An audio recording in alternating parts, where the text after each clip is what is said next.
Vamos nos concentrar, fixar a imagem de Jesus em nossas mentes e corações, nos entregar na mão dele por alguns minutinhos, pedindo a ele que nos abençoe e nos ilumine nesta noite, trazendo boas energias, bons fluidos e muita luz, para que sejamos todos fortalecidos. Vamos lá, então, orar e meditar com Jesus.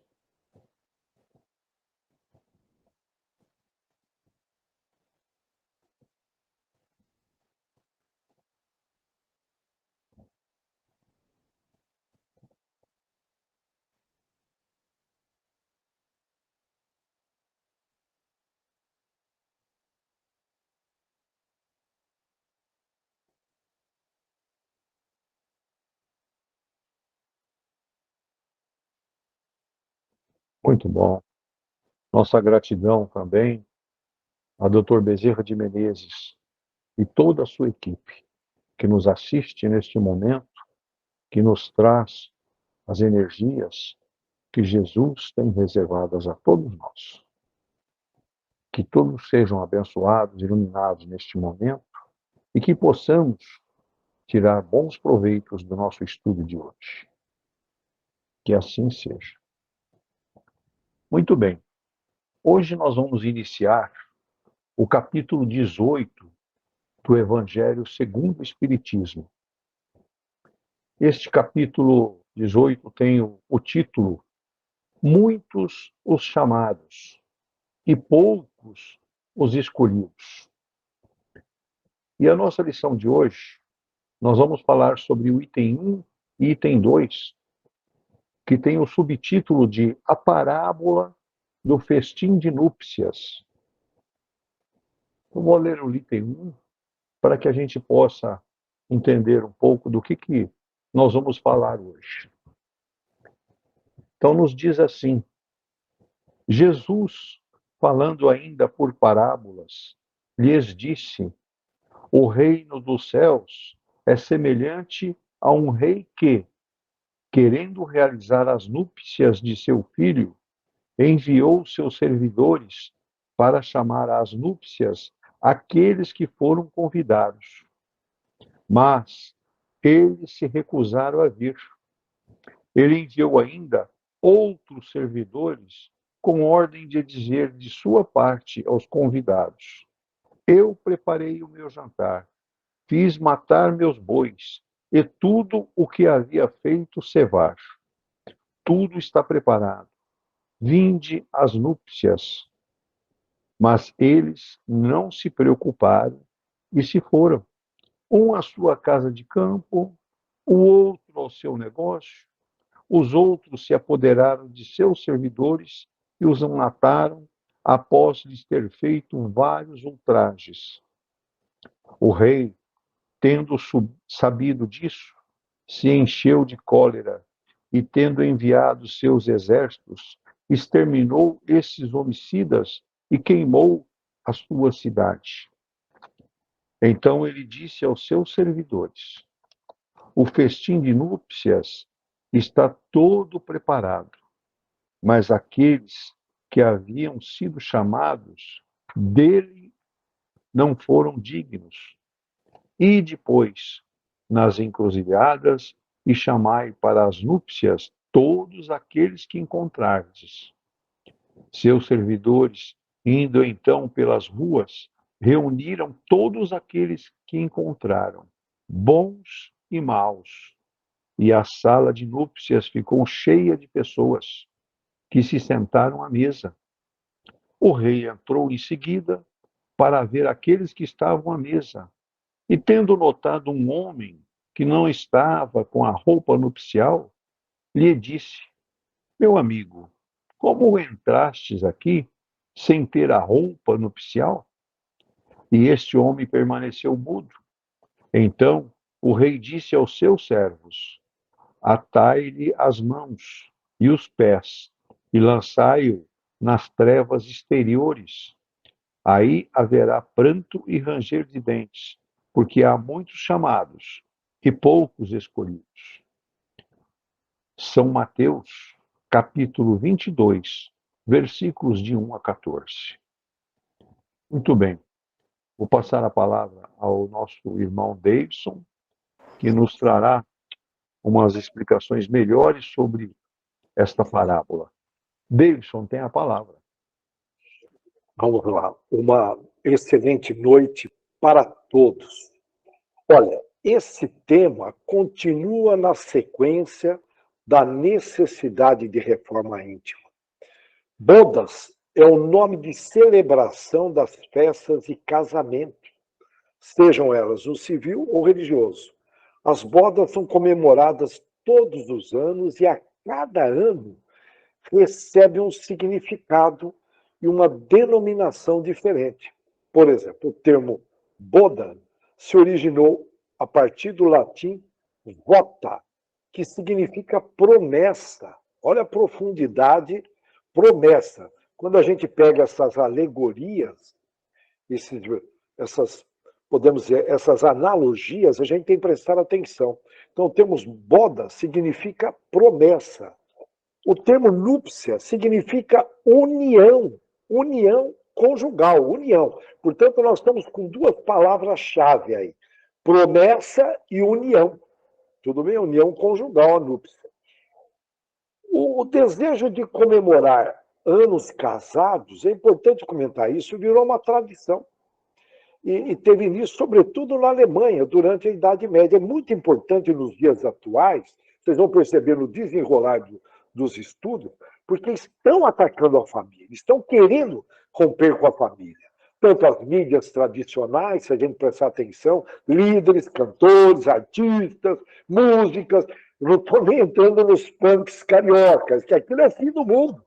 Ao fim quem está achando aquilo normal tem que prestar atenção. Então, mas vamos lá, olha que interessante. Na época, todas as vezes que casais completavam 25 e 50 anos de união, em seguida, os grupos dos povos homenageavam com uma coroa de prata e de ouro. Bodas de prata, bodas de ouro. Além disso, é interessante que quanto mais o casamento dura, vão se colocando materiais mais reforçados, mais preciosos, mais resistentes da natureza, porque não é fácil. A gente sabe que não é fácil, são duas experiências de vida, várias reencarnações, são aí, somando 170, mais 100, aí 340 reencarnações diferentes. Não é fácil um casamento, eu falo isso, mas é muito importante, isso faz parte do projeto de Deus. Mas vamos lá. No caso do nosso estudo, os primeiros convidados, é uma analogia, portanto é uma alegoria. Os primeiros convidados foram os hebreus, aqueles que vieram de Capela. Eles foram os primeiros monoteístas, que acreditavam num Deus único, pois eles cultuavam mesmo um Deus único. E devido a isto, eles nutriam determinado orgulho por ter vasto conhecimento na área religiosa, e eles eram, e são ainda, muito estudiosos. E eles se sentiam escolhidos, especiais. E a gente sabe que Deus envia sempre emissários, junto àqueles que não tinham ideia, não conheciam, ignorantes, né? Portanto, era um propósito deles virem disseminar a ideia de Deus único, desculpa, e junto à população que não conhecia a vida espiritual. E ao invés deles praticarem a mensagem que Moisés passou para eles, para os hebreus, judeus, procurando ser pessoas melhores, realizarem suas reformas íntimas, eles não fizeram bem isso, eles reverteram aquele conhecimento para a prática exterior. Os hebreus estavam, portanto, apegados ao externo, cultos e situação financeira. Tanto é que até hoje são os grandes bilionários do planeta Terra, não estou julgando, hein? E este orgulho e egoísmo fizeram com que os hebreus não cumprissem a missão que abraçaram. Eles vieram de Capela com uma missão.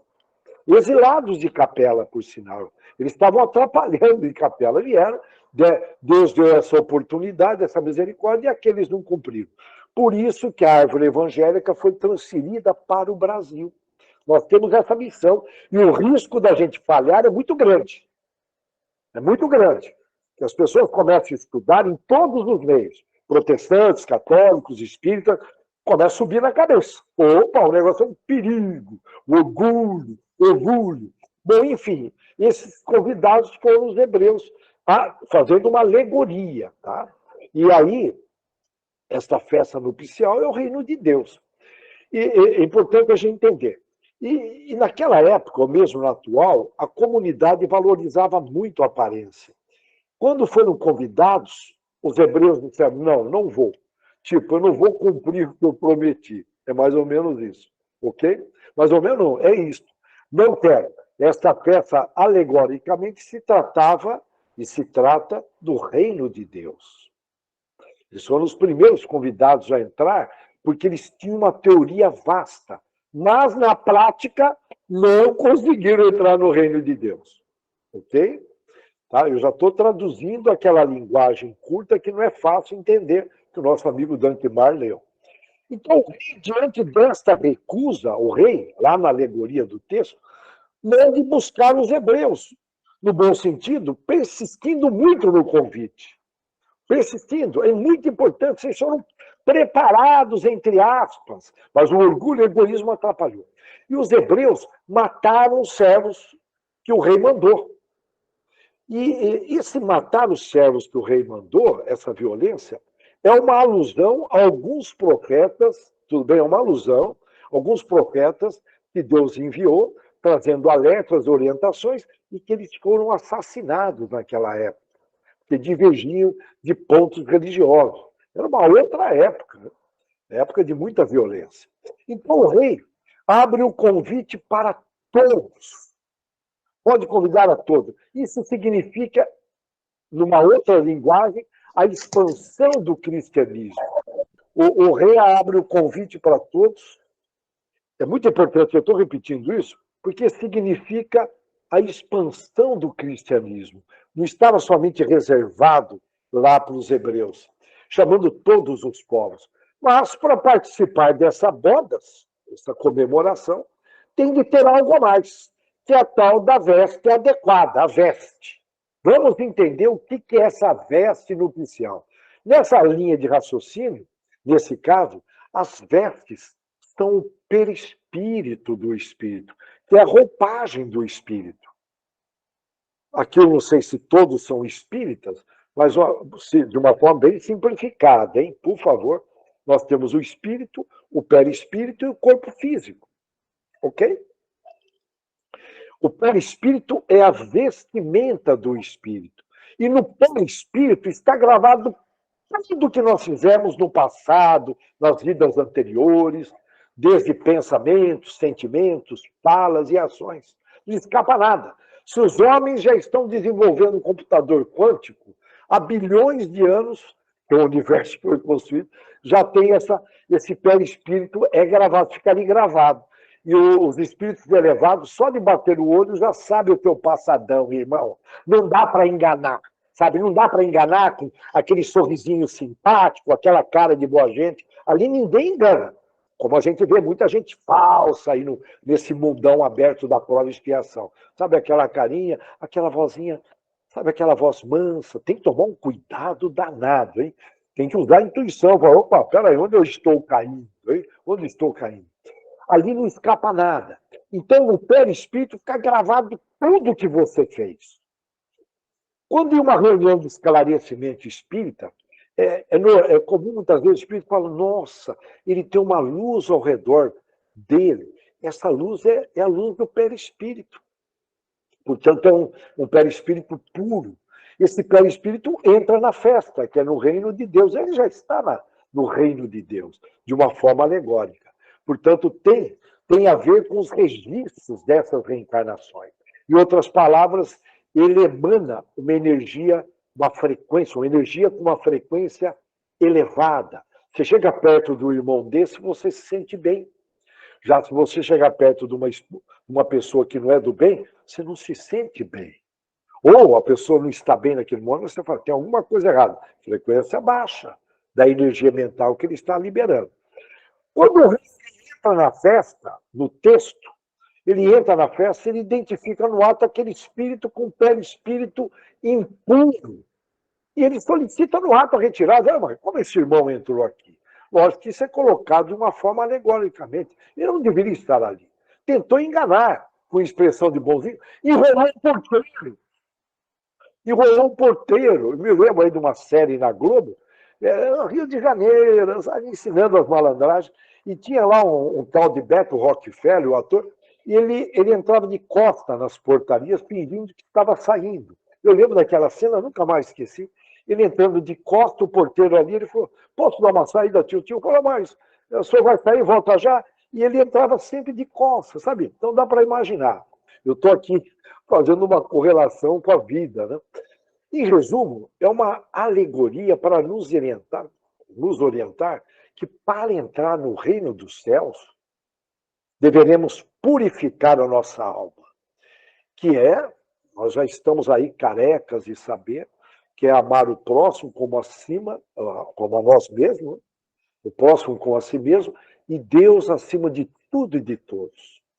Parece tão simples, mas é isso. Eu sei que muita gente passa na vida com outros propósitos, outras metas, e esquece de purificar a alma. E depois quer sair daqui para um bom lugar. Eu quero ir para a festa, eu quero ir para bodas, eu quero ir para um bom lugar onde tenha paz. Irmão, é só com meritocracia, tem que merecer, tem que fazer esforço.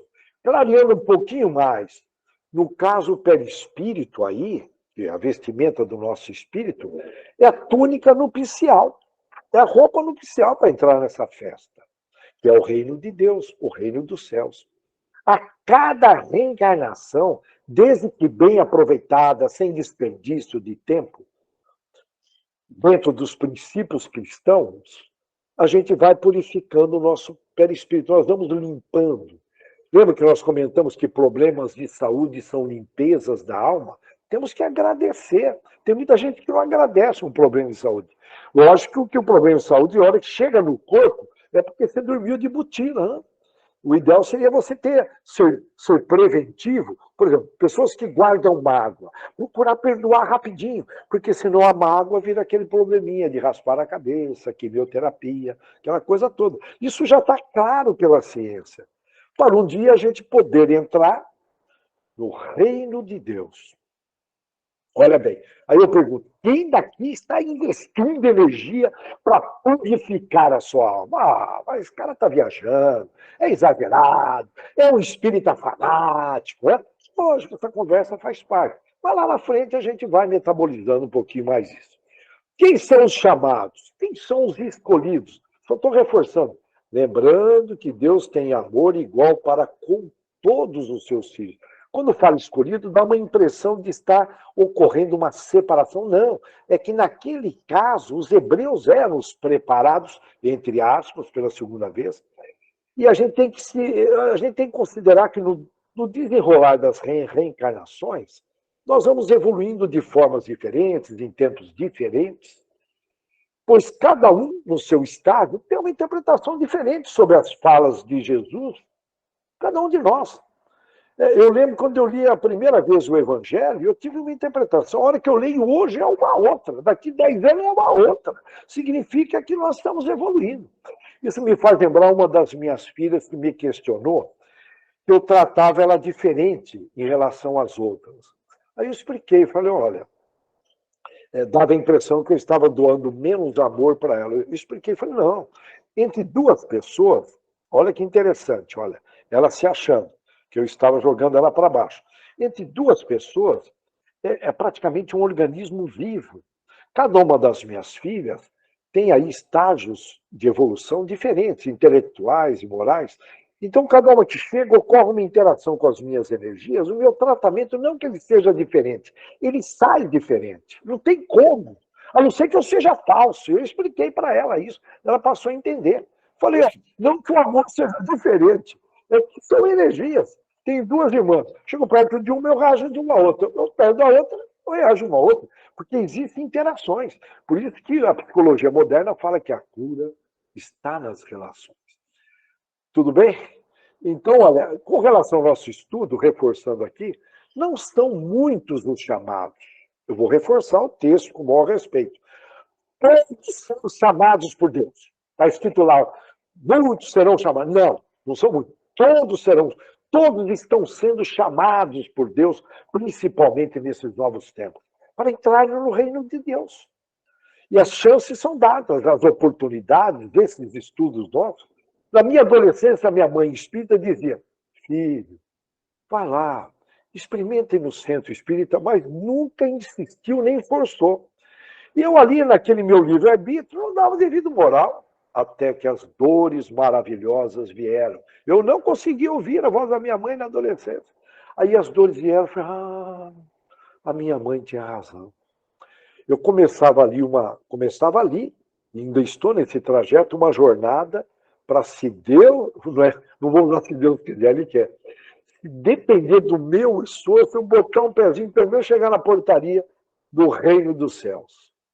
Pelo menos o porteiro falou, olha, Deus, não é a primeira vez que você aparece aqui, mas você precisa corrigir isso, irmão. Então, volta. Mas, por favor, eu sou amigo do amigo do amigo. Eu estive com o Chico Xavier, irmão. Aqui não, irmão. Essa conversinha de brasileiro. Amigo do amigo do amigo. Aqui não cola, irmão. Acorda, irmão. Então, olha, no estágio em que nós nos encontramos, eu prefiro considerar essa festa como uma egrégora de Jesus. Ok? Frequência elevada, você entra nessa egrégora, onde você recebe de uma forma inabalável e contínua a paz, a esperança, a fé, a caridade, o amor. Vocês estão percebendo, nós estamos sendo testados aí, a negatividade está batendo. Está batendo. Então nós temos que prestar muita atenção. É um teste muito grande para os espíritas teóricos, pastores teóricos, protestantes teóricos, eu digo teórico, pouca prática, né? Católicos teóricos.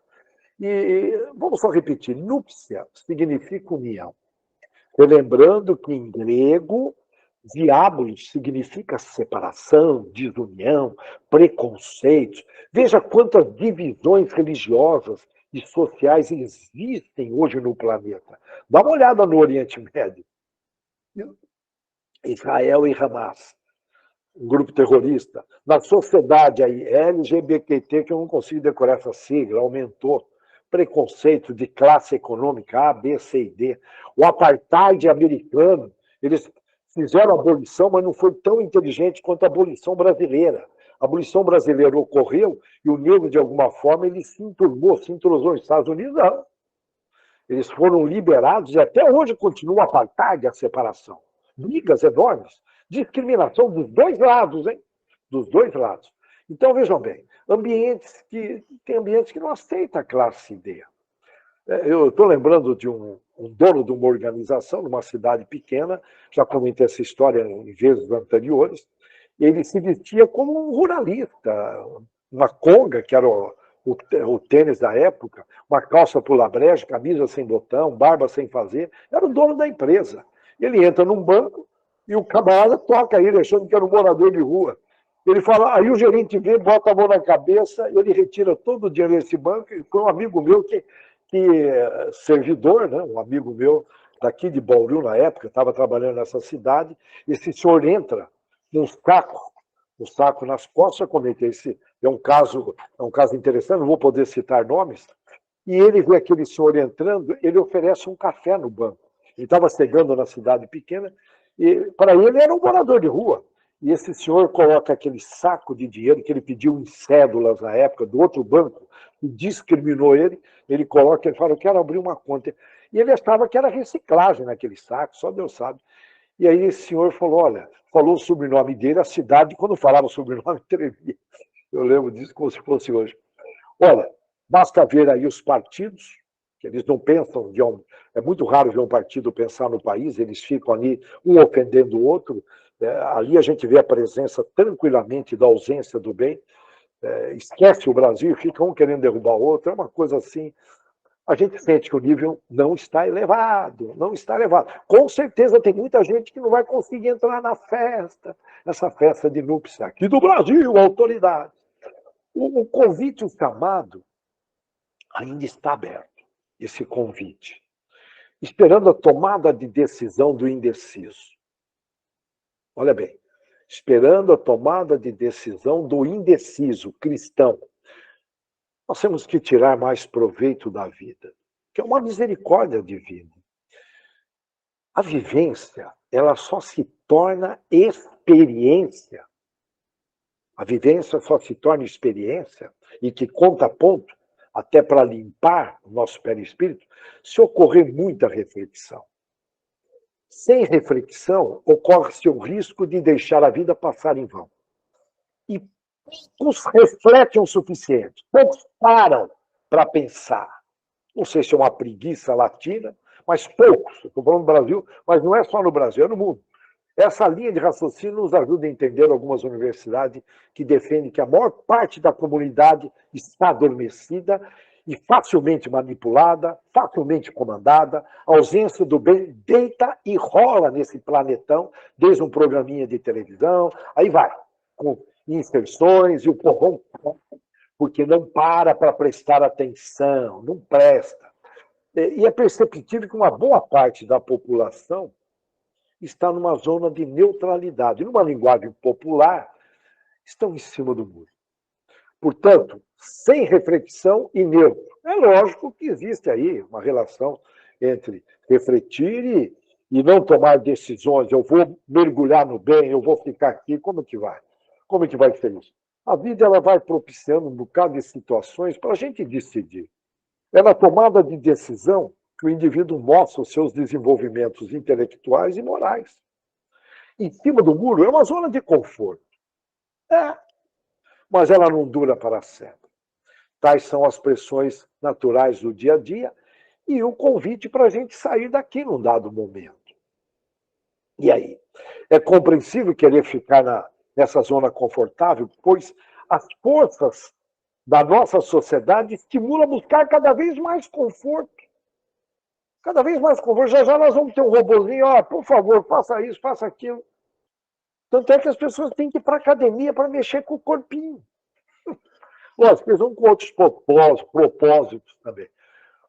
Bom, enfim, a maior parte das propagandas estimula conforto, que é um arqui-inimigo do desafio. Fazer o bem aqui no planeta Terra é um desafio. Então, eu vou repetir porque é muito importante, olha. Olha bem, estar na zona de conforto, presta bem atenção, olha. O conforto, em resumo, é arqui-inimigo do desafio. É sabido que somente o desafio testa as nossas competências, para a gente se conhecer, faz com que a gente descubra os nossos talentos escondidos. Tem muita gente aí, sessentão, que não conhece os seus talentos. E também, a hora que você abraça um desafio de fazer o bem, é um desafio, e outros, você provoca crescimento. A ciência já comprovou que as células do corpo precisam que o indivíduo esteja em desafio para ela garantir as funções e provocar longevidade. O camarada, quando se aposenta, as células do corpo também se aposentam. Que resume isso. Então, veja bem, nós estamos num período aí crucial, e que nós não podemos vacilar como vacilamos em vidas anteriores. Agora, observe as novas realidades. Inversões de valores. A ONU não citou que teve terrorismo, nesse caso recente. Vocês estão acompanhando do Hamas em Israel. Estranho, né? Então, só inversão de valores. Difusão nos 4 cantos do planeta do medo, da violência, dos conflitos, das mentiras, fake news. Um período de muitas tribulações que João já havia previsto em Apocalipse. Que, de alguma forma, está trazendo à tona muitas verdades escondidas. O mal não está crescendo, não. Ele simplesmente está aparecendo. Ele estava escondido. Então dá a impressão que ele está crescendo. Não, ele já estava ali trabalhando na surdina. Nós que não tínhamos informações. Então, graças a essas inovações tecnológicas inspiradas por Deus, nós estamos conseguindo discernir melhor o que é o bem, o que é o mal. Então não dá mais para ficar em cima do muro, você ficar em dúvida se vai praticar o bem ou não. As tentações vão crescer de uma forma assustadora. Portanto, nós vamos ter que voltar mais para o departamento eu, refletir. E você fica desconfiado se você ver aí um evento anormal, negativo, e achar normal, como nesses bailes punks no Rio, que uma tropinha junta ali uma moça, que ela, vocês sabem muito bem o que acontece. Isso não é normal, não é normal. E as pessoas estão tratando como normal. Não tem sentido. Então tem que ficar de olho, hein? Porque de repente você já está fazendo parte da negatividade. Bom, mas é o seguinte, da mesma forma que tem esse convite para a gente ir para a festa, o reino do céu, existe também o convite para a gente ser despromovido. Por exemplo, ficar em cima do muro, nós não vamos conseguir ficar mais, porque estamos se aproximando da regeneração, vai ter uma tribulação, você não vai conseguir ficar ali em cima. Você vai ter que escolher.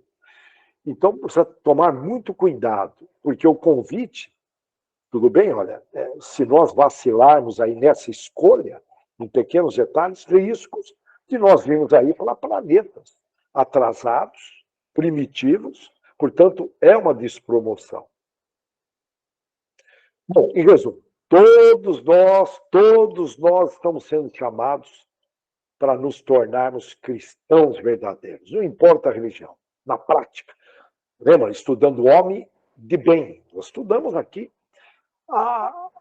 É engraçado, a maior parte se contenta com a teoria e acha que vão conseguir entrar nessa festa que foi ditada no início. O preparo exige muito esforço. Mas é interessante, como eu não ouvi a minha mãe, nós levamos muito tempo para entender isso. E nós tendemos ao conforto e à acomodação. E a gente acaba esquecendo que nós prometemos na erraticidade, nesse intervalo entre as duas reencarnações. Portanto, nós viemos aqui com um propósito. Isso me faz lembrar de uma das minhas filhas, estou trazendo minhas filhas aqui no estudo. Ela falou, pai, eu fui muito bem numa prova de anatomia, que ela estava ali com muito receio. Eu falei, parabéns, mas eu vi que você se esforçou muito. Eu vejo nos seus olhos algo de gratificante. E aí eu reforcei, você teve uma experiência divina. Ela perguntou, por quê? Porque o bem só está presente onde tem esforço. Eu vou repetir, hein? Eu sei que muita gente vai ter dificuldade de ouvir isso. Eu compreendo, porque eu tenho as minhas dificuldades também. O bem só está presente onde tem esforço. E nós vamos ter que esforçar muito mais nesses novos tempos. Vocês não estão percebendo? Faça uma oração e pede para ali em cima ajudarem a abrir os olhos.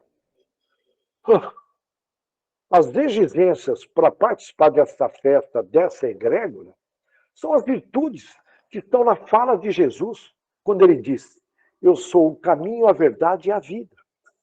É lógico que para estar nessa egrégora tem de merecer. Tem de merecer, que nós já comentamos, a meritocracia. Tem que vencer as tentações dos pecados capitais. Se eu perguntar aqui, quem lembra dos 7 pecados capitais? Sempre a gente acaba esquecendo de um, mas estão lá. Inveja, preguiça, o que mais? Gula, avareza, a ira, o orgulho. Sempre falta uma, a luxúria.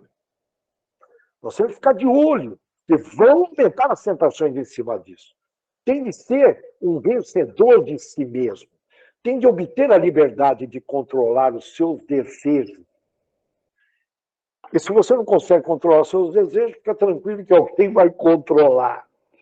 Controlar a sua imaginação. Se você não consegue controlar a sua imaginação, mesmo imaginários, fica tranquilo que alguém vai controlar.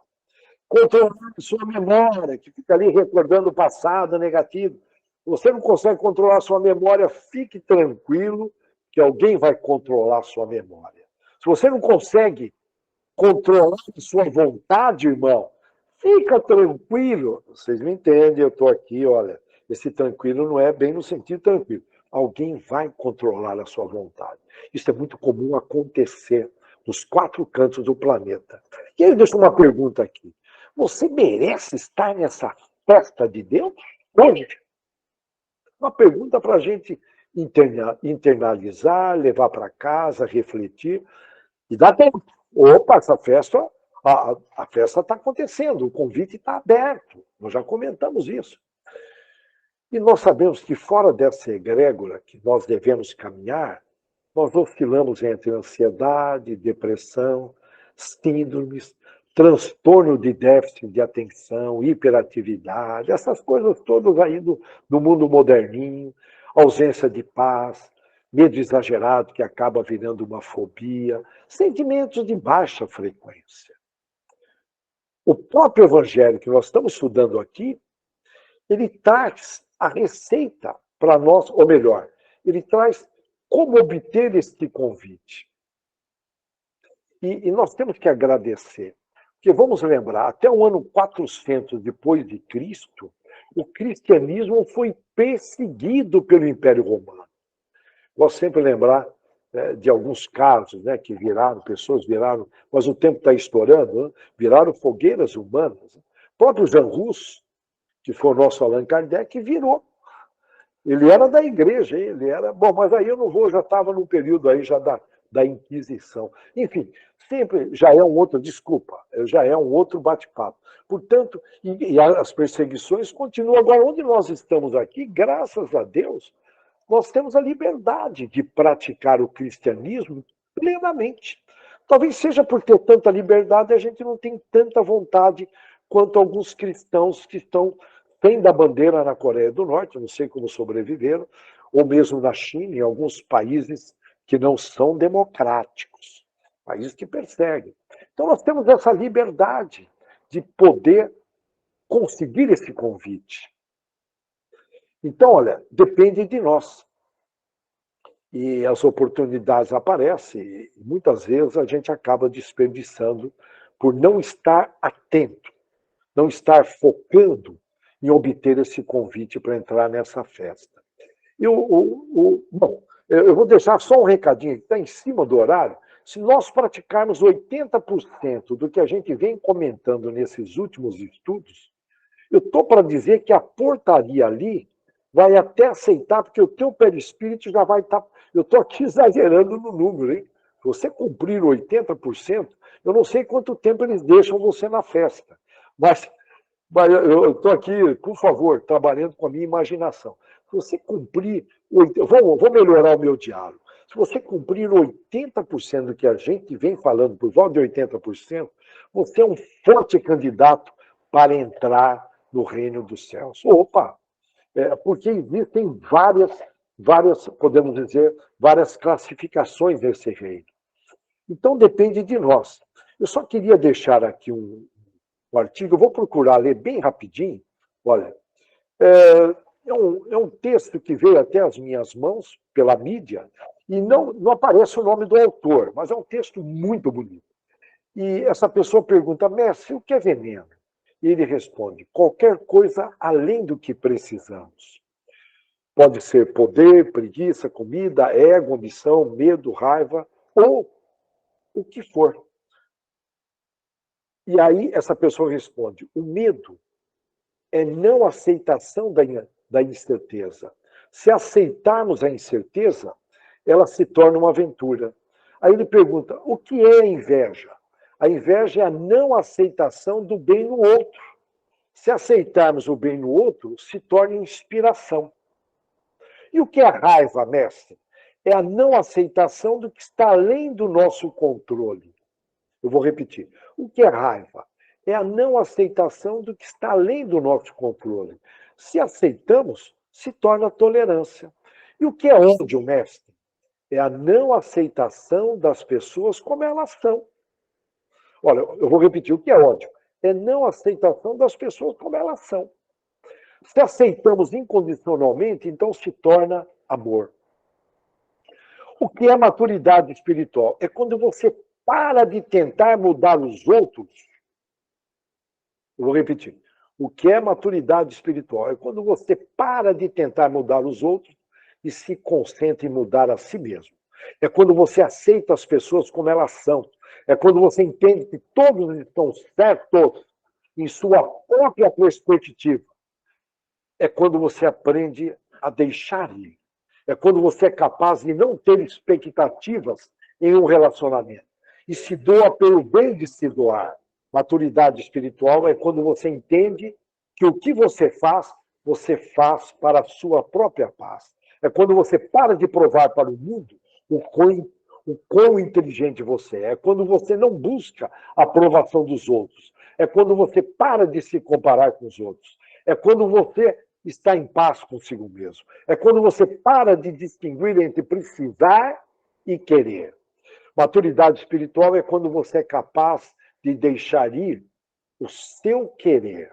Por último, mais significativo, você ganha maturidade espiritual quando para de anexar felicidade em coisas materiais. Quem escreveu isso sabe o caminho para chegar nessa festa e possivelmente adquirir o convite. Por favor, aqui numa linguagem bem simplificada, filtrem e tirem proveito desse texto último que nós lemos, maravilhoso. Eu tenho escrito, fixado para ler de vez em quando, para não se esquecer, porque tem tudo a ver com o caminho, a verdade e a vida que Jesus pregou. Uma extraordinária semana para todos, muita saúde para todos. Fiquem com Deus. Muito obrigado, Davidson, pelas palavras, pelos esclarecimentos sobre as núpcias, né? Muito bom.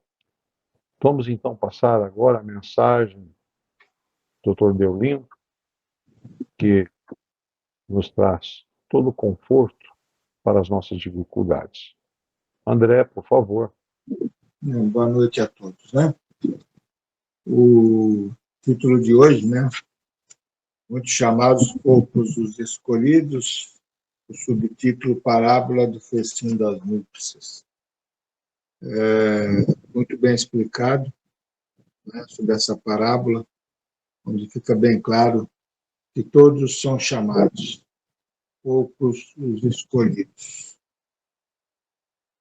E Jesus mostrou claramente isso, porque ele deixou bem claro de que ninguém tem privilégios.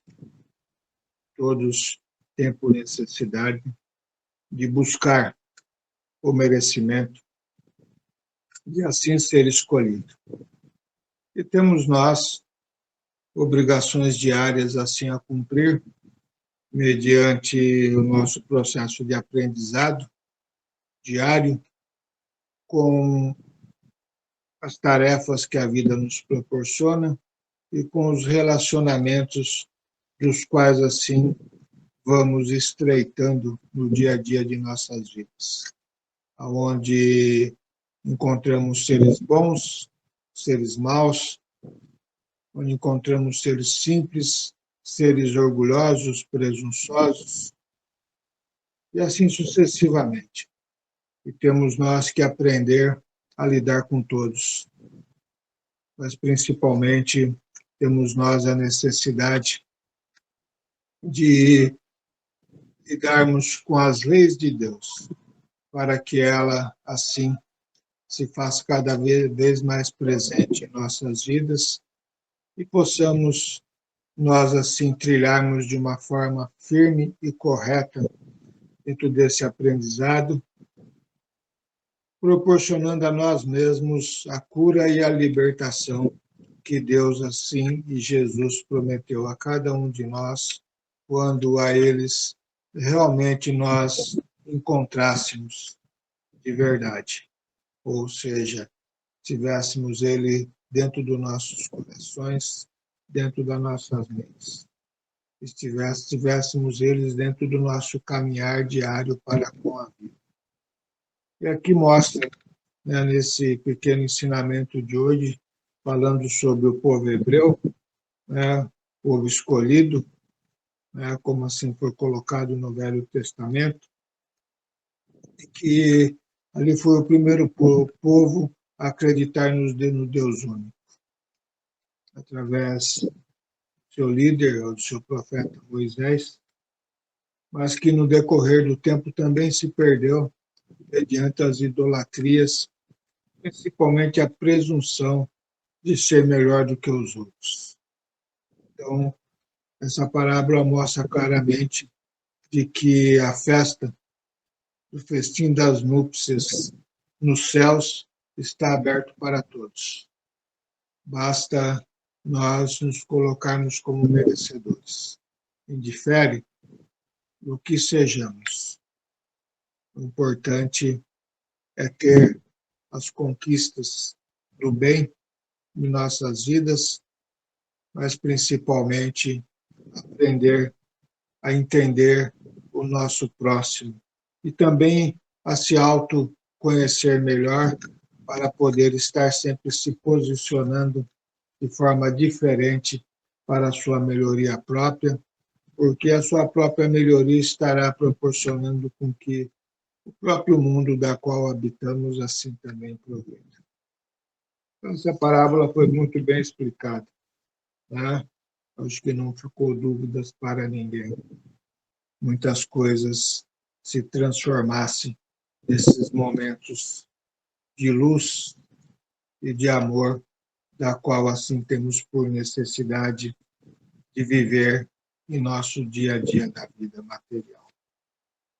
Então, que a luz do divino e amado Mestre assim venha envolver a todos. E hoje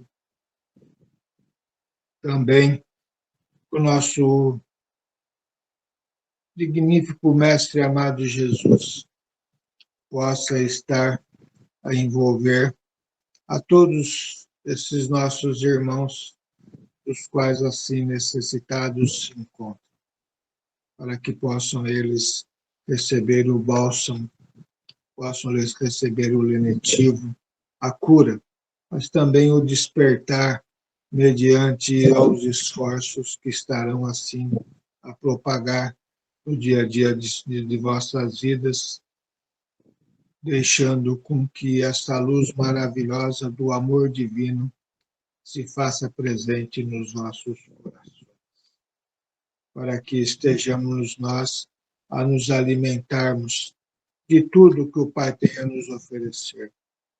Estejamos nós a fazer com que esses fluidos, essas energias do nosso corpo perispiritual e físico possam assim se purificar, fortalecendo todas as nossas moléculas e nossas células, para que a saúde se restabeleça, para que a mente e o coração também se reencontrem dentro da necessidade maior do ser, que é o de amar e de perdoar, tanto a si quanto ao vosso semelhante. Porque assim estaremos nós a encontrarmos muita cura mediante as nossas enfermidades, das quais os desequilíbrios psíquicos e mentais provocam em nossas vidas, onde trazem dores, sofrimentos, aonde muitas das vezes gera o isolamento, onde muitas das vezes faz com que o ser se posicione na vida de uma forma amarga e dura. Então, que esses fluidos e energias de luz possa fazer com que o despertar da alegria e do amor tome conta de cada um de nós neste momento. E assim sintamos a presença do Divino e Amado Mestre através de todos esses vossos mensageiros da luz, que está a envolver a cada um de vocês nesse instante. Então, peço a todos, com muita simplicidade, que nesse momento, em oração, entreguem-se de forma sincera a Jesus e sintam a sua presença. Sintam esta luz que os aquece. Sintam esta paz que os acalenta. Sintam o alívio das vossas dores. Sintam o reequilíbrio das vossas perturbações. Sintam a proteção divina em suas vidas. Porque assim estaremos nós muito mais próximos do Senhor.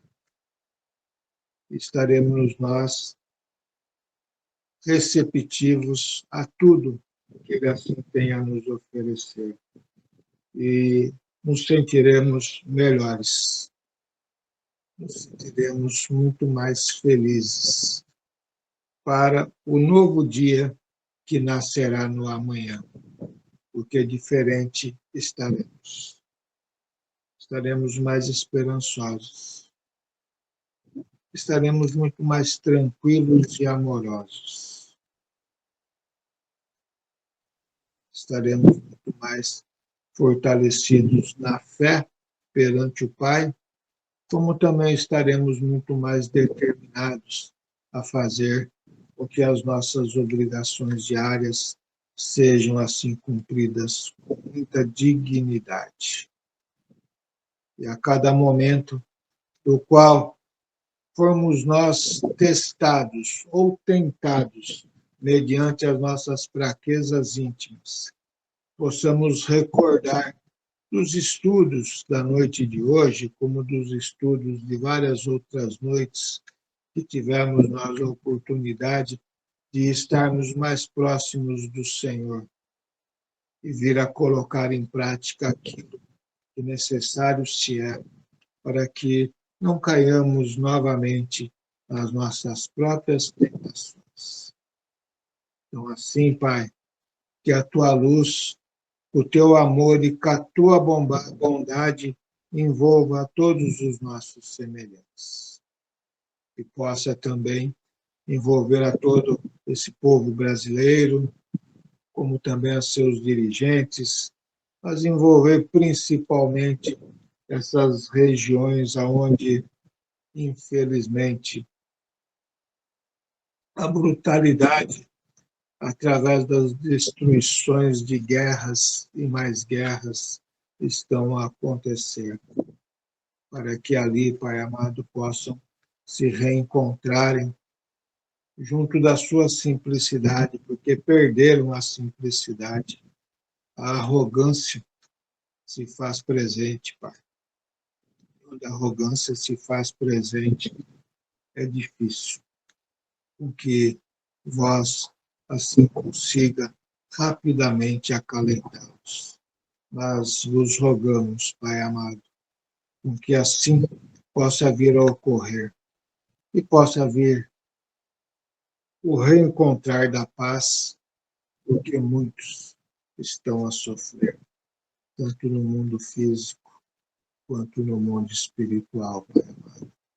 Então, iluminai-os para que aquelas cabeças pensantes possam, Pai amado, amenizar todo o vosso orgulho e a vossa arrogância e pensar um pouco mais em si, no seu povo, pensar um pouco mais em si na humanidade, Pai, proporcionando assim com que um reequilíbrio ali possa vir a acontecer novamente e que o sofrimento do presente momento sirva de aprendizado para que no amanhã novas coisas ocorram e o respeito mútuo, independente de casta ou religião, possa assim se fazer presente. Então, que a tua luz assim envolva a todos. E assim seja. E assim seja. Lindo, receba o nosso carinho pelas palavras que nos colocou, por esta energia maravilhosa que foi gerada neste momento, esse feixe de luz que a luz divina liberou para todos nós. Gratidão, gratidão por todos esse carinho.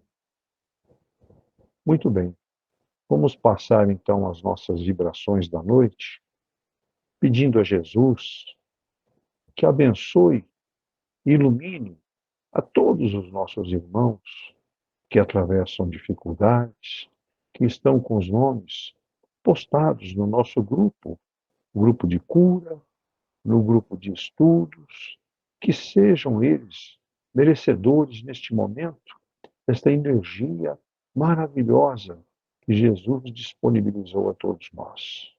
Vamos dividir com ele esse amor, este carinho e esta grande energia que nos fortalece e nos traz a cura física e espiritual. Que todos sejam abençoados, iluminados neste momento por esta luz que está presente em todos nós. Que possamos receber estas boas energias em nossos lares, que possamos estar mais fortalecidos. Muito bem. Hoje nós temos um agradecimento, o agradecimento da noite. Estou aqui hoje para relatar o milagre que me aconteceu. Eu passei mal e precisei ser hospitalizada porque eu tive uma embolia pulmonar. Foi um caso gravíssimo que eu tive que ficar na UTI. 3 médicos me passaram a informação que eu tinha um coágulo no pulmão e que esse coágulo, ele seria dissolvido entre 4 e 6 meses mediante a medicação. E que nesse período eu não poderia, de maneira alguma, fazer cirurgia, porque corria risco de vida. Tudo bem, eu falei, vou ter que conviver com isso, né?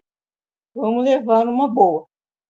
Há uns 40 dias atrás, mais ou menos, depois da nossa live de cura, eu deitei. Falei, me preparei para dormir. Estava fazendo minhas orações e eu senti 3 agulhas sendo enfiadas nas minhas costas. E deu para mim, assim, até senti que eram umas agulhas bem grossas, tipo agulha de tricô, porque doeu um pouco a penetração das agulhas. As 3 entrou de lados diferentes, mas foram tudo para o mesmo ponto. Eu pensei, meu Deus, eu estou passando por uma cirurgia espiritual. Aí fiquei em oração e adormeci. No dia seguinte, acordei, graças a Deus, muito bem.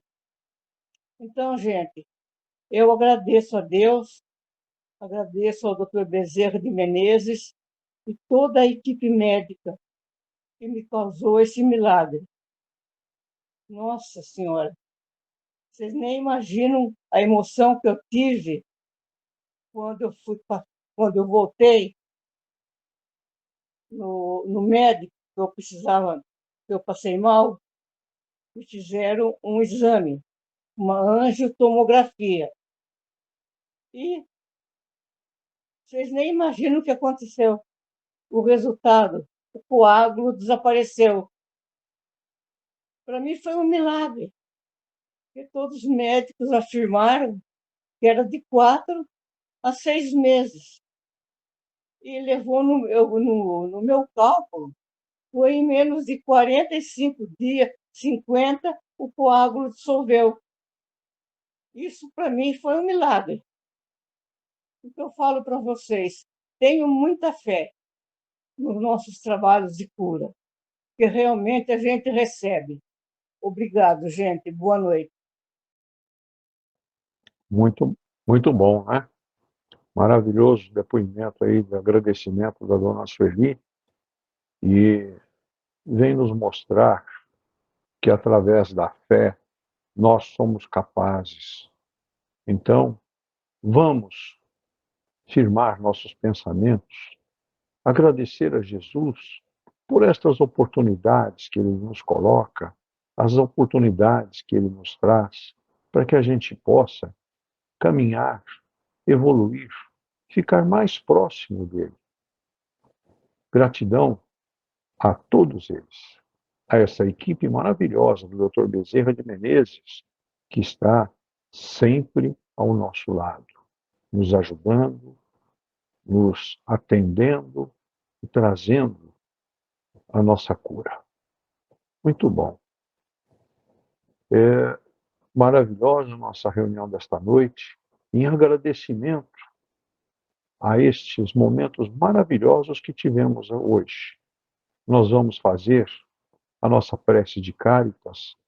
Vamos fazer a nossa prece. Deus, nosso Pai, que sois todo poder e bondade, dai força àqueles que passam pelas provações. Dai a luz àqueles que procuram a verdade. Onde no coração do homem a compaixão e a caridade. Deus, dai o viajor a estrela guia, o aflito consolação, o doente o repouso. Pai, dai o culpado o arrependimento, o espírito a verdade, a criança o guia, o órfão o pai. Senhor, que vossa bondade permita os espíritos consoladores derramarem por toda parte a paz, a esperança e a fé. Deus, um raio, uma faísca do vosso amor pode abrasar a terra. Deixa-nos beber na fonte dessa bondade fecunda e infinita, e todas as dores se acalmarão, todas as lágrimas secar-se-ão, um só coração, um só pensamento subirá até vós, como um grito de reconhecimento de amor. Como Moisés sobre a montanha, nós esperamos os braços abertos. Ó bondade, ó beleza, ó perfeição, queremos de alguma sorte merecer a vossa misericórdia. Deus, dai-nos a força de ajudar o progresso, a fim de subir até vós. Dai-nos a caridade pura, dai-nos a fé e a razão. Dai-nos a simplicidade que fará de nossas almas o espelho onde refletirá a vossa pura e divina imagem. Que assim seja, Senhor. Muito obrigado, Deus. Muito obrigado, Jesus, por esta oportunidade. Que assim seja, Senhor. Muito obrigado. Que assim seja. Muito bom. E mais um minutinho da atenção de todos. Eu pediria que todos que estão com necessidades de um atendimento espiritual neste momento se recolham, pelo menos por 10 minutos, para que a equipe do Dr. Bezerra de Menezes realize o atendimento individual de cada um de vocês. Então, por favor, que a boa semana a todos e que Jesus e a equipe do Dr. Bezerra abençoe a todos.